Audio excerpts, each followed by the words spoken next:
नियोजन ज्यांनी केलं ते नरेंद्रजी चिचकार. आणि खरं तर या कार्यक्रमाला येण्याचं एक वेगळं कारण आहे आणि ते वेगळं कारण नरेंद्र भाऊ तुमच्या बाजूला बसलंय. म्हणजे याज्ञवल्क्य तुमच्या रूपानं किमान स्वर्गीय डॉक्टर श्रीकांत जिचकरांचं दर्शन होईल या आशेनं इथपर्यंत आलो.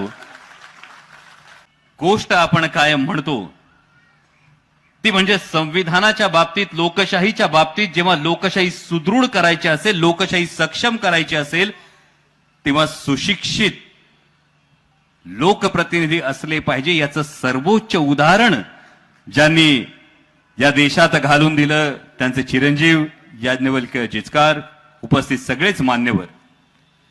नरेंद्र भाऊ, मी मनापासून तुमचं अभिनंदन करीन, कारण शिवशाही महोत्सव भरवत असताना इतक्या वेगवेगळ्या पैलूंना आपण स्पर्श करतात.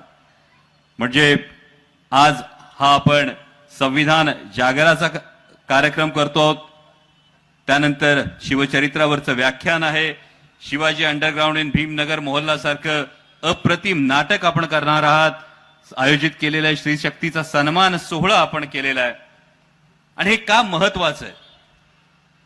कारण छत्रपती शिवाजी महाराजांची जयंती दरवर्षी येते. दरवर्षी येत असताना प्रत्येक शिवभक्ताच्या मनात खरं तर केवळ 19 फेब्रुवारीला नाही तर वर्षाचे 365 दिवस ही शिवजयंती साजरी होत असते. पण प्रश्न हा उरतो, जयंती साजरी करायची कशी?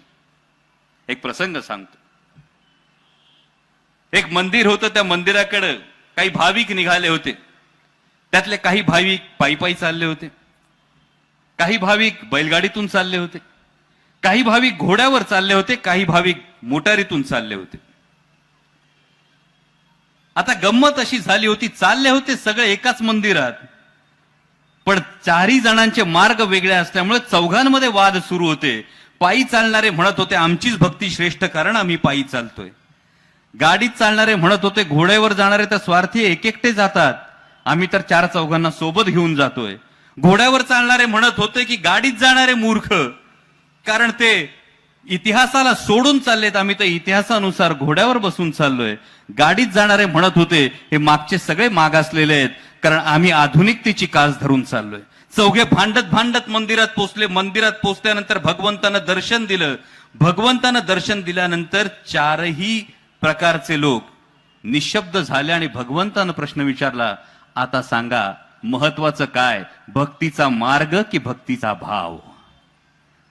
आणि भक्तीचा भाव जेव्हा महत्वाचा असतो तेव्हा शिवजयंती साजरी करत असताना कोणीही वेगवेगळ्या पद्धतीने ते साजरी करतं. कोणी छत्रपती शिवाजी महाराजांच्या पुतळ्याला पुष्पहार अर्पण करतं, कोणी त्यांची मिरवणूक काढतं, कोणी एखादा सामाजिक उपक्रम करतं, आणि डॉक्टर नरेंद्र जिचकारांसारखा माणूस शिवशाही महोत्सव भरवतो. आणि या महोत्सवाचं एक वेगळं महत्व, एक वेगळं असं वाटतं. कारण केवळ पुतळ्याला हार घालून स्फूर्ती कितपत मिळेल ते कुणाला सांगता येत नाही. केवळ जय जयकार करून नक्की शिवचरित्र किती जणांपर्यंत पोहोचेल हे कोणाला सांगता येत नाही. पण महत्वाचं हे आहे, कारण विचारधारेला जर प्रश्न विचारले नाहीत तर मेंढरांचे कळप तयार होतात, आणि व्यवस्थेला प्रश्न विचारले नाहीत तर अंधभक्तांच्या फौजा तयार होतात. हे समाजातलं वातावरण आपण बघतो. आणि जेव्हा हे प्रश्न विचारायचे असतात तेव्हा ते प्रश्न विचारण्यासाठी विचार मंथन झालं पाहिजे. कोणतीही चळवळ असते, ही चळवळ कार्यक्रम करू शकते, पण जोपर्यंत चळवळ प्रवाही राहत नाही, पाण्याचा गुणधर्म आहे आयुष्यात अंगीकारण्यासारखा आहे. जर पाणी साचून राहिलं तर काय होतं? डबक्यावर काय जमतं? शेवाळ. कोणत्याही संघटनेचा, कोणत्याही विचारधारेचा हा एक फार मोठा दोष असू शकतो की जेव्हा प्रवाही पण संपतं तेव्हा त्या विचारधारेचं, त्या चळवळीचं डबकं तयार होतं, आणि नंतर त्या डबकावर एकतर बुरसटलेपणाचं किंवा अहंकाराचं शेवाळ साचायला लागतं. आणि त्यासाठी प्रवाह कोणत्याही विचारधारेचा असेल तो प्रवाही राहिला पाहिजे. तो प्रवाही राहिला तर कित्येकांच्या आयुष्याला स्पर्श करून जातो. आणि म्हणून नरेंद्र भाऊ तुमचं अभिनंदन करतो की तुम्ही बहुजन विचार मंचाचा हा प्रवाह प्रवाही ठेवण्याच्या दृष्टीनं या शिवशाही महोत्सवाचं आयोजन करून जेव्हा आपण प्रिएम्बल पाहतो, या प्रिएम्बल मध्ये जी 4 महत्वाची सूत्र संविधानानं आपल्याला सांगितली आहेत त्यामध्ये न्याय, स्वातंत्र्य, समता आणि बंधुता ही 4 महत्वाची सूत्र आपण मानतो. आणि जेव्हा छत्रपती शिवाजी महाराजांच्या इतिहासाचा आपण विचार करतो, मगाशी राऊत साहेबांनी सुद्धा सांगितलं की भारतरत्न डॉक्टर बाबासाहेब आंबेडकरांवर छत्रपती शिवाजी महाराजांच्या स्वराज्याच्या, त्यांच्या स्वराज्य पद्धतीचा, छत्रपती शिवाजी महाराजांचा फार मोठा प्रभाव आहे. अनेक खासगी पत्रांची सुरुवात भारतरत्न डॉक्टर बाबासाहेब आंबेडकर जय शिवराय असं लिहून करत, असे काही उल्लेख आपल्याला आढळतात. म्हणजे ज्या महात्मा ज्योतिराव फुलेंनी रायगडावरची छत्रपती शिवाजी महाराजांची समाधी शोधून काढली, त्या महात्मा फुलेंना गुरुस्थानी मानणारे डॉक्टर बाबासाहेब आंबेडकर आणि त्यांच्या संविधानामध्ये छत्रपती शिवाजी महाराजांच्या एकूण राज्य प्रणालीचा किती प्रभाव आहे याचा जर आपण बारकाईनं विचार केला तर आपल्याला कळतं की ही लोकशाहीचा जो हुंकार आहे हा केवळ स्वातंत्र्यानंतर नाही, तर पहिलं स्वातंत्र्य जे मिळालं होतं छत्रपती शिवाजी महाराजांचा राज्याभिषेक झाला त्यावेळी, तेव्हापासून हा स्वातंत्र्याचा हुंकार या महाराष्ट्राच्या, या हिंदुस्थानच्या मातीत घुमतोय. म्हणजे विचार करा, मी ज्या राज्याभिषेक सोहळ्याचं उदाहरण देतो, छत्रपती शिवाजी महाराजांचा राज्याभिषेक झाला. हा राज्याभिषेक म्हणजे केवळ सोहळा होता का? बारकाईनं विचार केला तर कळतं की छत्रपती शिवाजी महाराजांचा राज्याभिषेक हा केवळ सोहळा नव्हता, ती एक फार मोठी सामाजिक क्रांती होती. कारण त्याआधी 350 वर्ष कुणी राजा झाला नव्हता एतद्देशीय. छत्रपती शिवाजी महाराज 350 वर्षांनंतर एतद्देशीय पहिली व्यक्ती होते जे राजेपदी विराजमान झाले होते. आणि तोपर्यंतचे राजे त्यांची शपथ घेत असताना शपथ अशी घेत होतं की माझा राजदंड मी माझ्या धर्मगुरूच्या हातात देईन. फार महत्वाचं वाक्य आहे. माझा राजदंड मी माझ्या धर्मगुरूच्या हातात देतोय आणि जर माझ्याकडून काही अनुचित व्यवहार घडला तर माझा धर्मगुरू माझ्या मस्तकावर त्या राजदंडाचा प्रहार करून मला पदच्युत करेल. छत्रपती शिवाजी महाराज पहिले राजे होते ज्यांनी राजदंड धर्मगुरूच्या हाती दिला नाही तर तो स्वतःच्या हाती ठेवला. याचं उदाहरण आहे धर्मसत्ता ही राजसत्तेच्या वर चढ असू नये, तर धर्मसत्ता आणि राजसत्ता या दोघींनी एकमेकाच्या खांद्याला खांदा लावून लोक कल्याणाचं काम करावं, हा छत्रपती शिवाजी महाराजांनी घालून दिलेला दंडक आहे. सत्तेच्या वर होती तेव्हा सातत्यानं एक उदाहरण बघायला मिळत होतं आणि ते उदाहरण असं होतं की माणूस हा धर्मासाठी मानला जात होता. धर्मामध्ये जे काही सांगितलं जात होतं, धर्मातल्या मूठभर माणसांकडून जे सांगितलं जात होतं, जे वरच्या उतरंडीवर जे काही सांगितलं जात होतं ते सगळं पाळलं जात होतं, पाळावं लागत होतं. छत्रपती शिवाजी महाराजांनी हा दंडक या मातीत घालून दिला की माणूस हा धर्मासाठी नाही तर धर्म हा माणसासाठी आहे, माणसांच्या कल्याणासाठी आहे. त्यामुळे रयतेचं कल्याण, सर्वसामान्य माणसांचं कल्याण हा जो आपल्या प्रिएम्बलचा सगळ्यात महत्वाचा पहिला न्याय आहे. या न्यायाची जी भूमिका आहे, जो सामाजिक न्याय आहे, जो आर्थिक न्याय आहे, हा न्याय, या न्यायाची प्रेरणा नक्कीच छत्रपती शिवाजी महाराजांच्या स्वराज्यात काही अंशी आपल्याला नक्की बघायला मिळते. त्यानंतर संविधान आपल्याला सांगतं स्वातंत्र्य, विचारांचं स्वातंत्र्य, अभिव्यक्तीचं स्वातंत्र्य, उपासनेचं स्वातंत्र्य, धर्माचं स्वातंत्र्य. आणि हे स्वातंत्र्य करत असताना एका नाण्याला मात्र कायम 2 बाजू असतात. जसा आपल्याला अधिकार मिळतो त्या अधिकाराबरोबर आपल्यावर जबाबदारी सुद्धा येत असते. ज्या अधिकाराचं नाणं जेव्हा आपण दाखवत असतो त्या नाण्याची दुसरी बाजू मात्र नागरिकांनी बघितली पाहिजे. त्या नाण्याची दुसरी बाजू कर्तव्य ही असते आणि त्यामुळे स्वातंत्र्य याचा अर्थ स्वैराचार असा होत नाही, हे आपल्याला समजून घ्यावं लागतं. देशाचे नागरिक म्हणून काम करत असताना, राष्ट्राचा विचार करत असताना जेव्हा धार्मिक स्वातंत्र्य आपण म्हणतो तेव्हा त्या धार्मिक स्वातंत्र्यामध्ये फार धाडसी विधान आहे. पण आजकालच्या सामाजिक वातावरणात राऊत साहेब हे विधान करावं लागतं. हे सांगावं लागेल की हिंदुत्व याचा अर्थ परधर्माचा द्वेष नाही आणि सेक्युलरिझम याचा अर्थ कुणाचं लांगुल चालन नाही. हे संविधानाला अभिप्रेत असणारी जी गोष्ट आहे ही आम्हाला ठामपणे पुढे न्यावी लागेल. आणि जेव्हा हे उपासनेचं स्वातंत्र्य असतं, या स्वातंत्र्यावर अनेकांना अनेक मतप्रवाह असतात. आणि हे सगळं स्वातंत्र्य असल्यानंतर मुद्दा येतो समानतेचा. म्हणजे इथं अनेक लोक बसलेले आहेत, कोण कुठल्या जातीत जन्माला आला असेल, कोण कुठल्या धर्मात जन्माला आला असेल, कोण कुठल्या प्रांतात जन्माला असेल, पण तुम्ही सगळे विद्वान आहात, कुणाला तरी ठाऊक असेल तुम्ही ज्या जातीत जन्माला आलात त्या जातीत जन्माला येण्यासाठी एंट्रन्सला किती मार्क मिळले होते? तुम्ही ज्या धर्मात जन्माला आलात त्या धर्मात जन्माला येण्यासाठी काहीतरी एंट्रन्स देऊन आला असाल, त्या एंट्रन्स मध्ये किती मार्क्स मिळाले होते? आठवतंय कुणाला? जर जे एखाद्या जातीत, एखाद्या धर्मात, एखाद्या पंथात, एखाद्या प्रांतात जन्माला येत असताना माझं कर्तृत्वच त्यामध्ये शून्य आहे, तर त्याचा अहंकार किंवा न्यूनगंड बाळगण्याचं कारण काय? हा प्रिएम्बल मधला समानतेचा हा जो मुद्दा आहे, हा पहिला प्रश्न. दोन पर्याय उरतात. मी अमुक जातीत, अमुक धर्मात, अमुक पंथात, अमुक प्रांतात जन्माला आलो, याचा न्यूनगंड किंवा अहंकार बाळगणं हा पहिला पर्याय असतो.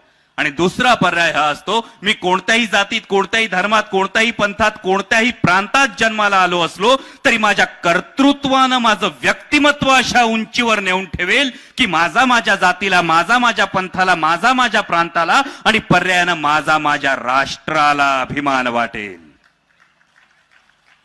जेव्हा ही भावना जागृत होते, ही भावना जागृत होण्याचं पुन्हा ऊर्जा स्त्रोत, पुन्हा प्रेरणास्थान कोण आहे? तर ते छत्रपती शिवाजी महाराज आहेत. कारण या आधी अनेक वेळा आपण गोष्टी ऐकल्या असतील, इतिहासातल्या अनेक कथा ऐकल्या असतील, इतिहास वाचला असेल.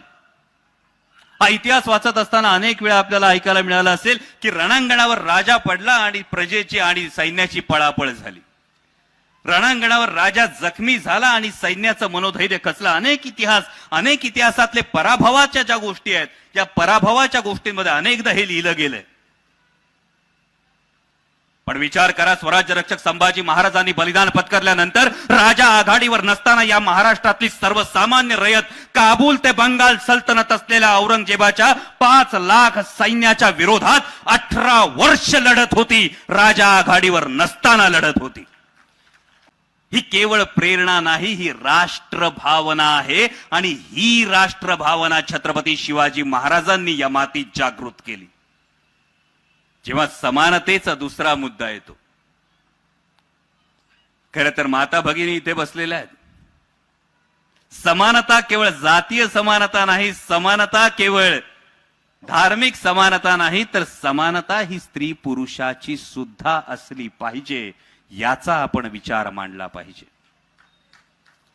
नाहीतर आता इथं टाळ्या वाजाल, छत्रपती शिवाजी महाराज की म्हटल्यावर जय म्हणाल, तुम्ही आणि वहिनी दोघे आला असाल आणि घरी गेल्याबरोबर पायतान बाहेर काढून ठेवाल, आत गेल्याबरोबर सांगाल चल आता जेवायला वाढ, मी दमलोय. याला समानता म्हणत नाहीत.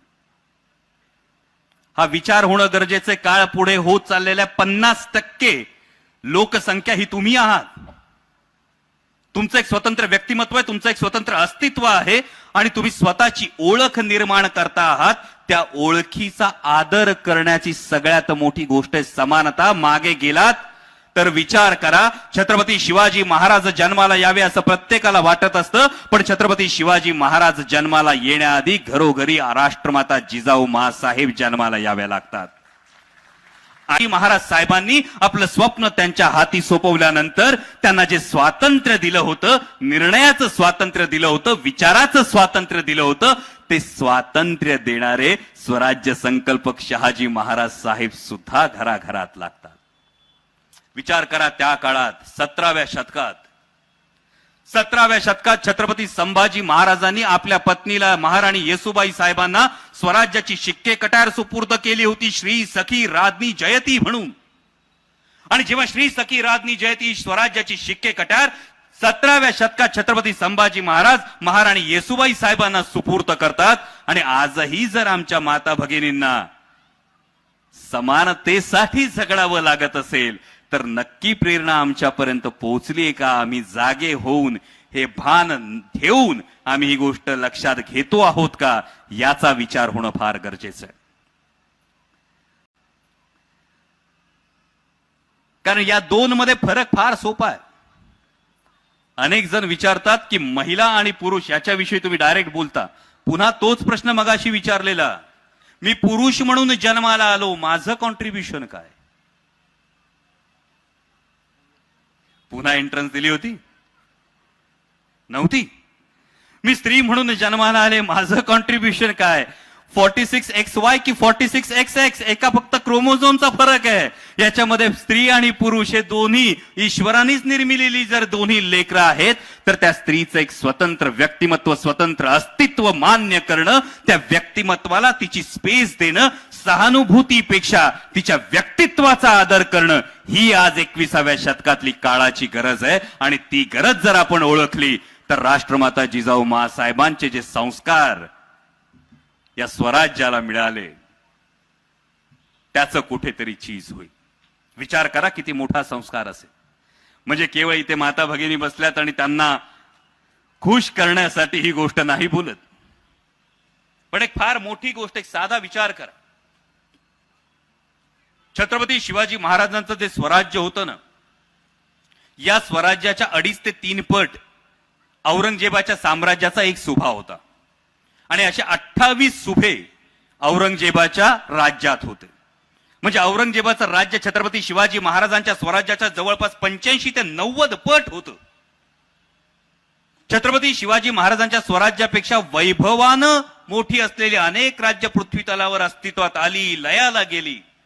छत्रपती शिवाजी महाराजांच्या स्वराज्यापेक्षा आकारानं कित्येक पटीनं मोठी असलेली अनेक राज्य या पृथ्वी तलावर उदयाला आली आणि लयाला गेली. पण आजही छत्रपती शिवाजी महाराजांचं नाव घेतल्यानंतर आपला ऊर अभिमानानं भरून येतो. याचं कारण राष्ट्रमाता जिजाऊ माँसाहेबांनी त्या स्वराज्याला दिलेलं नैतिक अधिष्ठान. जेव्हा नीतिमत्ता असते, ज्या ठिकाणी नीतिमत्ता असते त्या ठिकाणी त्याला शाश्वततेचा आशीर्वाद मिळतो. ही गोष्ट आपल्या इतिहासानं आपल्याला शिकवली. आणि जेव्हा आपण लोकशाहीचा विचार करतो, म्हणजे लोकशाहीच्या 4 स्तंभांकडे नक्कीच येणार आहे, पण या लोकशाहीचा जेव्हा आपण विचार करतो तेव्हा हे नैतिक अधिष्ठान, ही नीतिमत्तेची जाण आणि हा नीतिमत्तेचा पाया हा अत्यंत महत्वाचा ठरतो. पण आता विचार करा, कोणतंही राजकीय विधान करत नाही, परंतु लोकशाहीचे 4 स्तंभ ज्यांना म्हटलं जातं, शासन, प्रशासन, माध्यम आणि न्याय व्यवस्था. शासन व्यवस्थेविषयी राऊत साहेबांनी आत्ताची परिस्थिती सांगितली. पण शासक कसा असावा, शासक कसा असावा याचं मूर्तिमंत उदाहरण छत्रपती शिवाजी महाराज आहे, जे पूर्णपणे ताकदवान असून सुद्धा मदांध नाहीत, ज्यांच्या हाती सत्ता असून सुद्धा जे सत्तांध नाहीत,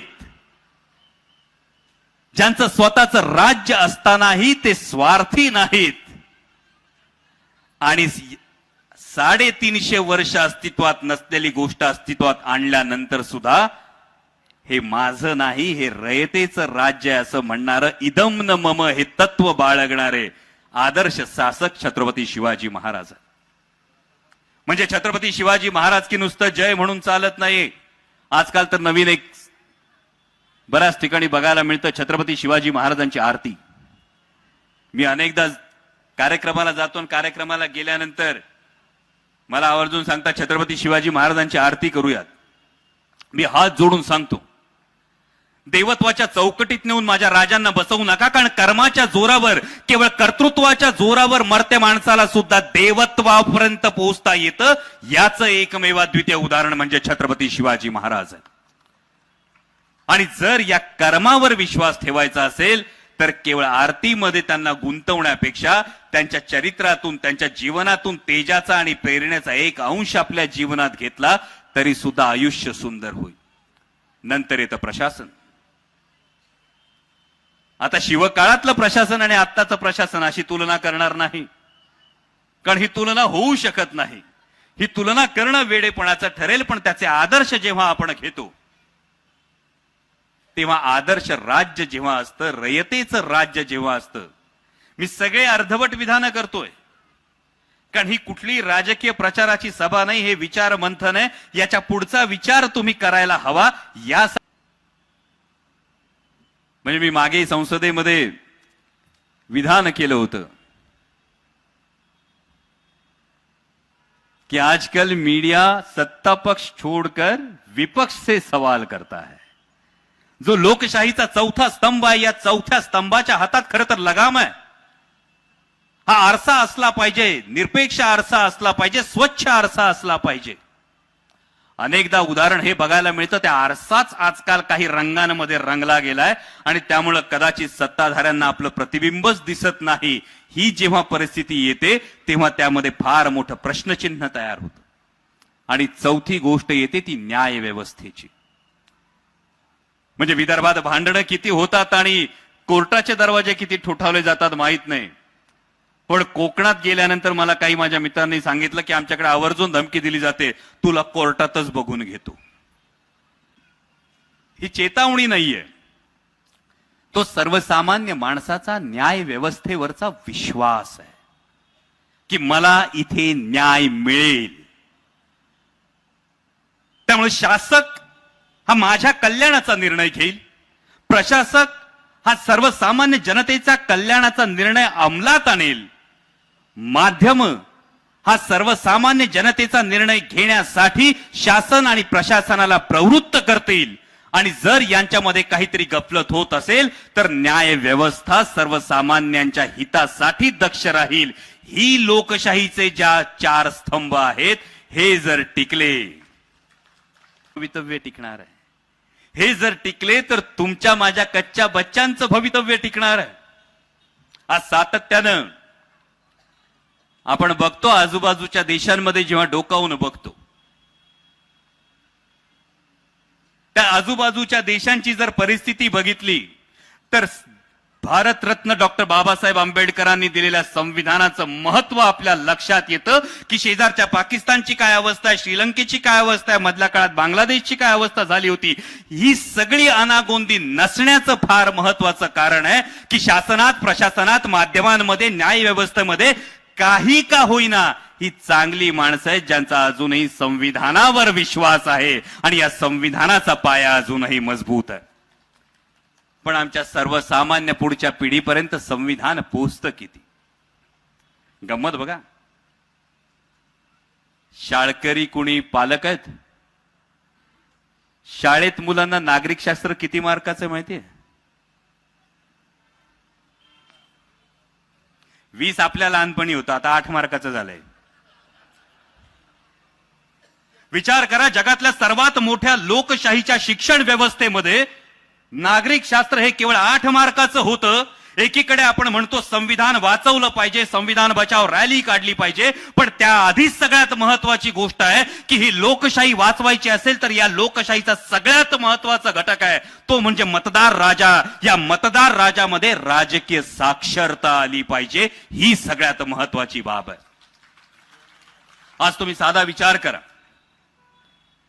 तुम्ही विचार करा, आज खासदार असतात, खासदारांकडे महानगरपालिकेच्या नगरसेवकाची कामं घेऊनही लोक येतात, आमदारांकडे नगरपालिकेची कामं घेऊन लोक येतात. त्यांनी करू नयेत का? केलीच पाहिजे.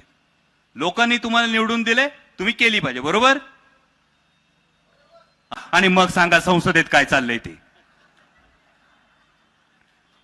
तुमचा स्वार्थ, तुमचा फायदा लक्षात घ्या. जर नगरसेवकाची कामं काय ही नगरसेवकापर्यंतच नाही, विचार करा. नगरसेवकाचं काम आहे ते तुम्ही खासदारांकडे नेलं, तेच तुम्ही आमदारांकडे नेलं, तेच तुम्ही नगरसेवकाकडे नेलं. कामं किती होणार तुमची? एक. आता नगरसेवकाचं काम तुम्ही नगरसेवकाकडे नेलं, आमदारांचं काम तुम्ही आमदारांकडे नेलं, खासदारांचं काम तुम्ही खासदारांकडे नेलं. कामं किती होणार तुमची? फायदा एकात आहे का तीनात आहे? हा जेव्हा तीनातला फायदा असतो, हा तीनातला फायदा आधी आपण लक्षात घेतला पाहिजे. ती राजकीय साक्षरता ही निर्माण झाली पाहिजे. जेव्हा राजकीय साक्षरता निर्माण होते तेव्हा विचार करा, संविधानानं तुम्हाला मतदानाचा हक्क दिला. मगाशी राऊत साहेबांनी शल्य व्यक्त केली, खंत व्यक्त केली. आडवाले साहेबांनी त्याच्यावरचं एक उदाहरण प्रस्थापित करून दाखवलं. सर्वसामान्य मतदार राजानं ठरवलं तर काय होतं. पण जेव्हा मतदानाचा दिवस असतो, त्या मतदानाच्या दिवशी जर तुम्ही तुमची सदसद विवेक बुद्धी जागृत ठेवली,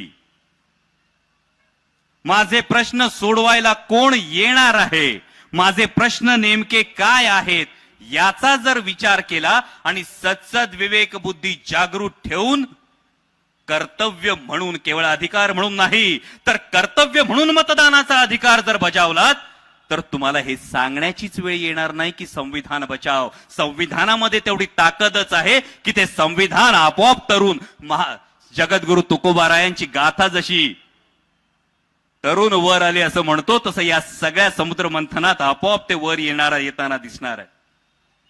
पण छत्रपती शिवाजी महाराजांची शिकवण आहे, चमत्कार कधी आपोआप घडत नाहीत. चमत्कार कधीही आपोआप घडत नाहीत, ते घडवावे लागतात. आणि त्याच पद्धतीनं भारताचं संविधान अत्यंत श्रेष्ठ आहे, पण ते आपोआप टिकत असेल असा आपला जर गैरसमज असेल तर तो दूर करा. संविधान सुद्धा आपोआप टिकत नाही, ते टिकवावं लागतं. आणि त्यासाठी तुम्हाला प्रत्येकाला आपल्या सत्सद विवेक बुद्धीवर विश्वास ठेवावा लागतो. आता मतदानाचा विषय निघाला, निवडणुकांचं राजकारण सुरू होतं. अनेकदा विचार करा, मतदार म्हणून विचार करा. अनेकदा असं असतं, मी एका पक्षाचा कट्टर फॉलोअर असतो, नरेंद्र भाऊ एका पक्षाचे फॉलोअर असतात, राऊत साहेब एका पक्षाचे नेते असतात. जेव्हा आम्ही मतदार म्हणून रांगेत उभे असतो तेव्हा आमच्या समोर प्रमुख पक्षांचे उमेदवार असतात. हे उमेदवार असल्यानंतर जेव्हा मतदानाची वेळ येते तेव्हा माझी सत्सद विवेक बुद्धी जागृत राहिली पाहिजे. जर योग्य उमेदवार नसेल तर पक्ष तुमचे प्रश्न सोडवायला येत नाही. तुमचा लोकप्रतिनिधी हात आन्सरेबल असला पाहिजे, तो तुमचे प्रश्न सोडवायला येत असतो. आणि त्यावेळी जेव्हा मतदार हा सुजाण मतदार हा निर्णय घेतात की ज्याला माझ्या प्रश्नांची जाण आहे, जो माझे प्रश्न सोडवण्याचं विजन ठेवतो, जो सर्वसमावेशक आहे, मग तो भले माझ्या विचारधारेच्या पक्षाचा नसला तरी सुद्धा योग्य उमेदवार हा निवडून दिला गेलाच पाहिजे. ही भावना जेव्हा येते तेव्हा संविधानाचा सगळ्यात मोठा आदर होतो. एक मिनिट, शिट्टी द्या, शिट्टी.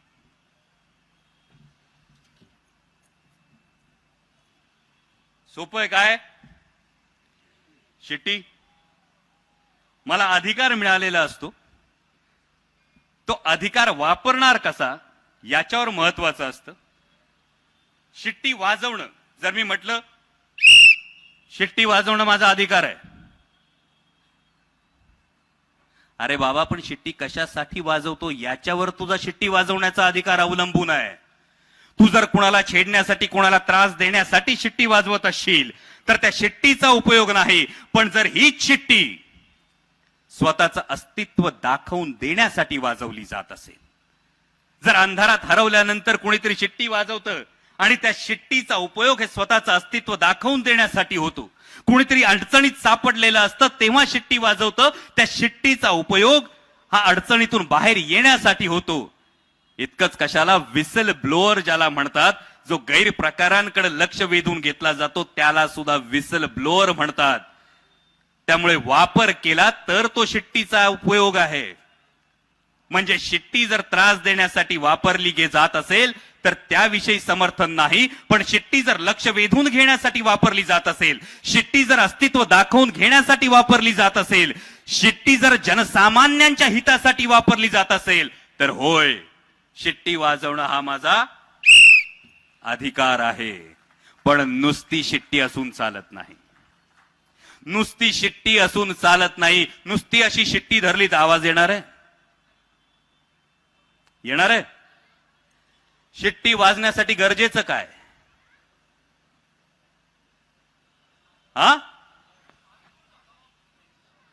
शिट्टी वाजण्यासाठी गरजेचं आहे मागून हवा आली पाहिजे, बरोबर? तसंच कोणत्याही अधिकाराचा योग्य वापर होण्यासाठी सगळ्यात गरजेचं आहे, गोष्ट आपल्या जागी असते पण त्याचा वापर व्हायचा असेल तर सर्वसामान्य जनता याच्या मागे उभी राहिली पाहिजे, तर ती हवा फुंकली जाते, तर तो आवाज येतो. आणि जेव्हा हा जनतेचा आवाज असतो तेव्हा तो जनतेचा आवाज भल्या भल्यांच्या कांठळ्या बसवणारा असतो. ही गोष्ट कायम लक्षात ठेवा. अशीच एक अधिकाराची गोष्ट राऊत साहेब माझ्या मतदारसंघामध्ये खरं तर नरेंद्र भाऊंना मी सांगितलेलं की कदाचित आज मी येऊ शकणार नाही, कारण माझ्या मतदारसंघामध्ये संविधानानं जो मला अधिकार दिलाय त्याच अधिकारानुसार संविधानिक पद्धतीनं एक आंदोलन पुकारलंय, भगवा जाणीव आंदोलन.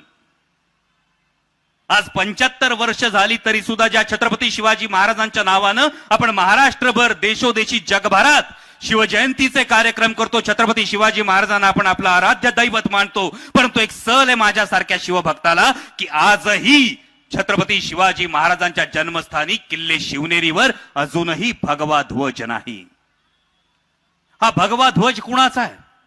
हा भगवा ध्वज छत्रपती शिवाजी महाराजांच्या स्वराज्याचा आहे, जे स्वराज्य 18 पगड जातीच्या राज्यांचं होतं. आणि या 18 पगड जातीच्या लोकांचं जे स्वराज्य होतं त्या स्वराज्याची प्रेरणा, ते प्रेरणास्थान असलेल्या किल्ले शिवनेरीवर लागावा म्हणून भगवा जाणीव आंदोलन केलंय. आणि त्यामुळे इथून जाऊन आंदोलन करायचंय. त्यामुळे आपला फार वेळ घेत नाही, आपण इथं बोलण्याची संधी दिली त्याबद्दल आपलं मनापासून आभार मानतो. आणि छत्रपती शिवाजी महाराजांचा हा जय जयकार याच पद्धतीनं वैचारिक पद्धतीनं करत असल्याबद्दल बहुजन विचार मंच आणि नरेंद्र भाऊ जिचकार यांचं मनापासून मी अभिनंदन करतो.